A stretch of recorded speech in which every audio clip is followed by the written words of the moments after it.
안녕하십니까? 지식과 역사를 탐구하며 현재를 조명하는 시간입니다. 우리가 안정적인 노후를 꿈꿀 때 가장 먼저 떠올리는 것 중 하나는 바로 국가가 보장하는 연금 제도일 것입니다. 오늘 우리는 세계에서 가장 오래되고 거대한 연금 제도의 역사와 미래에 대해 이야기 나누고자 합니다. 바로 미국의 사회보장제도 소셜 시큐리티입니다. 올해로 소셜 시큐리티는 탄생 90주년을 맞았습니다. 한 세기 가까운 시간 동안 수많은 미국인들의 노후와 삶을 지탱해온 든든한 버팀목이었죠.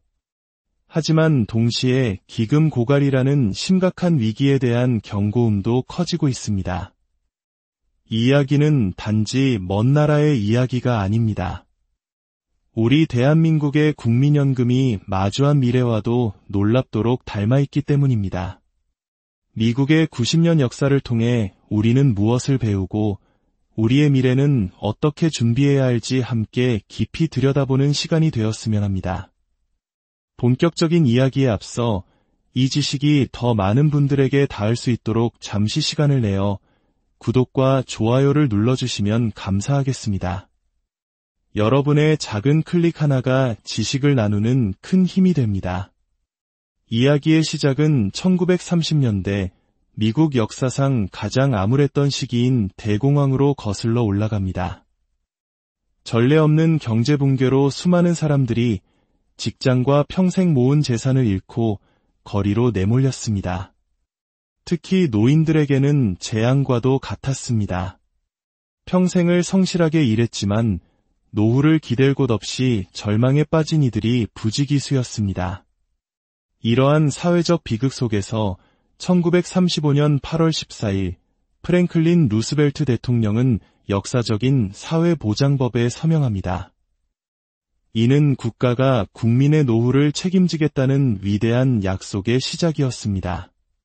처음에는 은퇴한 근로자 본인에게만 혜택이 주어졌지만 제도는 점차 발전해 나갔습니다.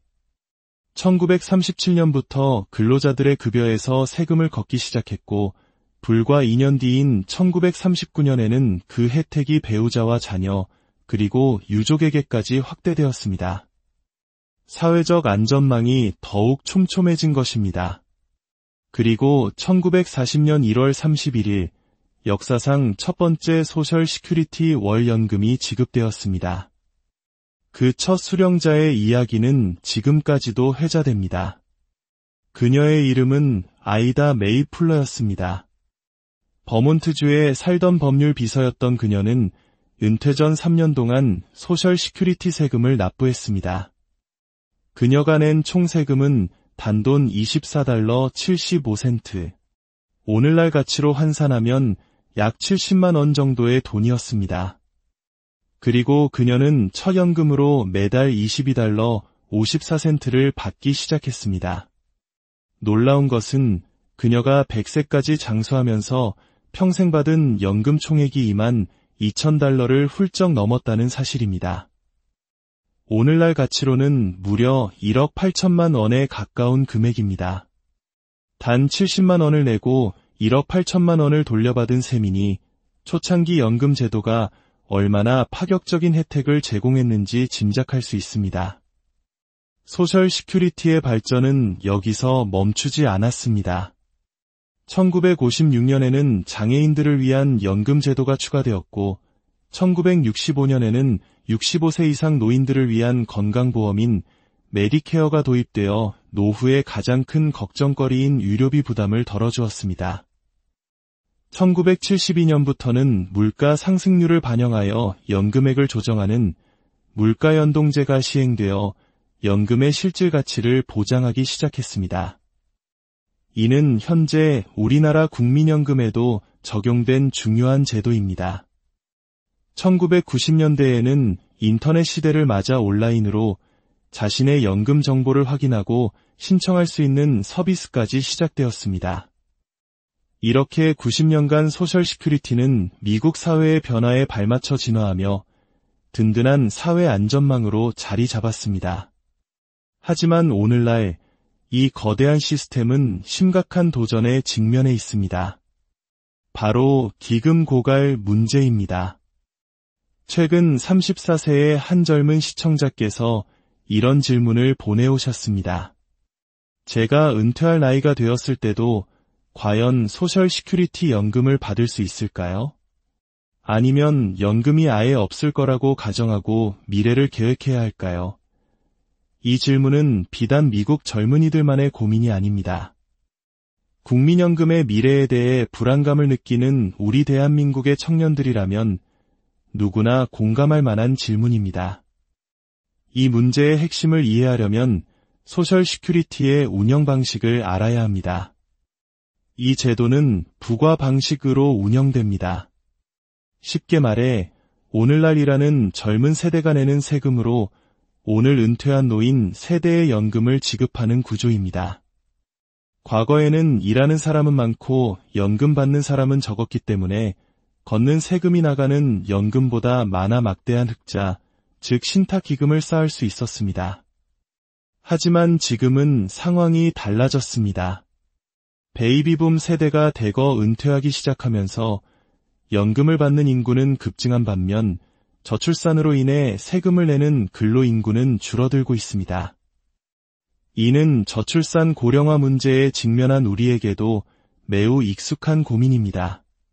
현재 예측에 따르면 이대로 간다면 약 10년 뒤인 2034년경에는 그동안 쌓아두었던 신탁기금이 모두 소진될 것이라고 합니다. 그렇다고 연금 지급이 완전히 중단되는 것은 아닙니다. 기금이 소진된 후에도 계속해서 들어오는 세금 수입만으로 약속된 연금액의 약 80% 정도는 지급할 수 있을 것으로 예상됩니다. 하지만 약속된 금액을 100% 받지 못한다는 사실만으로도 사회에 큰 충격을 줄 수 있습니다. 변화가 반드시 필요하다는 데에는 모두가 동의하지만 해결책을 찾는 것은 매우 어려운 정치적 문제입니다. 세금을 더 걷거나 연금 혜택을 줄이는 방안 모두 국민들의 거센 반발에 부딪힐 수밖에 없기 때문입니다. 이런 상황에서 최근 흥미로운 아이디어가 논의되고 있습니다. 바로 인공지능, 즉 AI와 로봇에게 세금을 부과하는 로봇세입니다. 미래의 수많은 일자리가 AI와 로봇으로 대체된다면 인간 근로자에게서 걷던 세수가 줄어들 것입니다. 그 부족분을 AI와 로봇을 활용해 막대한 이익을 얻는 기업들에게서 걷어 연금 재원으로 사용하자는 것입니다. 마치 영화 터미네이터 같은 미래적인 이야기지만 연금 문제 해결을 위한 하나의 대안으로 진지하게 거론되고 있습니다. 이 문제가 어떻게 해결될지는 우리 모두가 계속 지켜봐야 할 중요한 과제입니다. 마지막으로 실질적인 변화에 대한 소식 하나를 전해드립니다. 시대의 흐름에 맞춰 연금 지급 방식도 달라집니다. 2025년 9월 3일부터 미국 사회보장국은 더 이상 종이수표로 연금을 지급하지 않을 예정입니다. 아직까지 우편으로 종이수표를 받아 은행에 직접 입금하셨던 분들은 반드시 은행 계좌를 통한 자동이체를 신청하시거나 은행 계좌가 없는 경우 연금을 충전해서 사용할 수 있는 다이렉트 익스프레스 직불카드를 신청해야 합니다. 이는 행정의 효율성을 높이고 디지털 시대로 완전히 전환하려는 움직임의 일환입니다. 오늘 우리는 미국 소셜 시큐리티의 90년 역사와 그 앞에 놓인 도전을 살펴보았습니다. 대공황의 잿더미 속에서 피어난 위대한 약속에서부터 저출산 고령화라는 거대한 파도 앞에 선 오늘날의 고민까지. 이 이야기는 우리에게 많은 것을 시사합니다. 국가가 운영하는 공적연금은 우리 노후의 중요한 기둥이지만 그것만이 전부는 아닐 수 있다는 것. 그리고 사회구조의 변화에 따라 연금 제도는 끊임없이 개혁하고 조정해야 한다는 숙제를 안고 있다는 사실입니다. 결국 국가의 약속인 공적연금과 더불어 우리 스스로 자신의 재정적 미래를 현명하게 계획하고 준비하는 지혜가 그 어느 때보다 중요해지고 있다는 메시지를 던져줍니다. 여러분의 안정되고 평안한 미래를 기원하며 오늘 이야기를 마칩니다. 감사합니다.